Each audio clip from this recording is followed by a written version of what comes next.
The irony of the Conservative by-elections in this last week is that had Boris Johnson gone to the party faithful and stood for election in Uxbridge and Ruislip, there's every possibility he might have won. As it is, Steve Tuckwell, I think, is the new Conservative MP for Uxbridge. And, of course, he's very keen to put some distance between himself and his illustrious predecessor. First thing, he said, Boris Johnson's name is not on the ballot paper, mine is.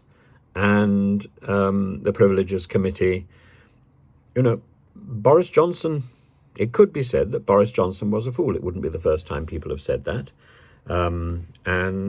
The ultra-low emission zone, ULEZ, may well have triggered or catapulted him back into power, as opposed to in the political wilderness. Now, it is also possible that had he stood, so many other people would have stood against him. The ballot paper would have been as long as a Turkish ballot paper. It's possible that if he had stood, of course, that he would have been the perfect candidate to have taken on the ULEZ issue. Boris Johnson, the former mayor, up against, though not technically, up against Sadiq Khan, the current mayor. However, Boris Johnson was the architect of ULEZ, and he set it up in 2015 for implementation in 2020, though Khan brought the scheme forward by a year.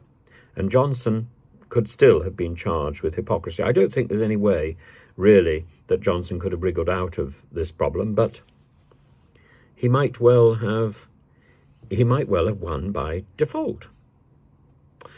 There is also the other possibility, people grow, people change, and while charisma is something that people are blessed with, opinions are things that can be traded in and modified, often by the day, by the hour, if necessary.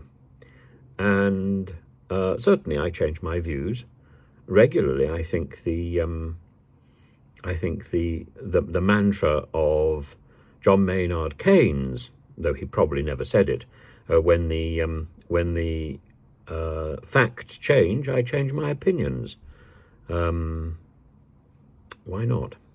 If the facts change, or if you're privy to new information, change your opinions. Your opinions can be changed. This obsession with hypocrisy, as if we're all unchanging, unprocessing people. The point we have discussions is because we want people to change their minds. So you lead by example. And if there is an inconsistency, therefore, there is an inconsistency. Sorry.